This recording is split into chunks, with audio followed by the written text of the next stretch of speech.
Aktivitete dhe veprimtari të ndryshme janë mbajtur nga Teatri Kombëtar për Fëmijë me rastin e 60 vjetorit të krijimit të Teatrit të Kukullave në Tiranë. Ka qenë pikërisht data 6 dhjetor e vitit 1950, kur në skenën e Kinema Republika në kryeqytet është shfaqur premiera e parë e mirëfillt e titulluar Fatbardha, shkruar nga autori sovjetik Shnejder, me regji të Xhemal Brojës dhe aktorët e parë Marta Burda, Eleni Plasari, Ana Kçira, Myftar Armiri, Avni Restuli, Tifti Reketa, Qenan Toro, Enver Dauti e Melpomeni Çobani. Si fillim, teatri i parë profesionist i kukullave ishte i përbërë vetëm nga 12 persona, nga të cilët një regjisor, një piktor për kukullat e skenat, 5 aktor, një marangoz, një robaqepës, një elektricist, një makinist dhe një llogaritar. Mendoj që fëmijët e meritojnë gjithçka që neve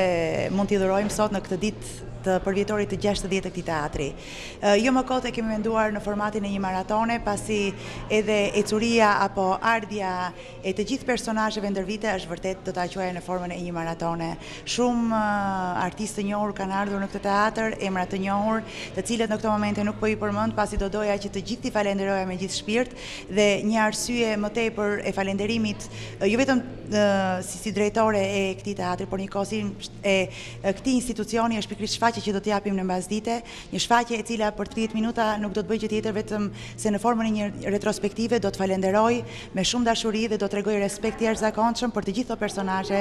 që kanë qenë ndër vite, që kanë kënaqur fëmijët, që na kanë kënaqur ne ndër vite, prindrit tanë, njëkohësisht dhe fëmijët. Maratona festive e 60 vjetorit të krijimit të Teatrit Kombëtar për Fëmijë nisi paradite me koncertin me maskota për fëmijë, për të vijuar më tej me atmosferën festive me këngë me valle, ekspozitën me personazhet e teatrit dhe të shfaqjeve më të spikatura e të tjerë. Në mesditë është shfaqur edhe premiera Ditëlindja jon për të vazhduar më tej me koncertin e fëmijëve dhe me ndarjen e trofeve. Gjithashtu pasdite është shfaqur edhe një dokumentar i realizuar enkas për 60 vjetorin e krijimit të Teatrit të Kukullave. Përveç fëmijëve, aktorë të rinj të vjetër të trupës së teatrit janë mbledhur për të kujtuar shfaqjet ndër vite, sakrificat, por edhe suksesin e arritur me punën e tyre.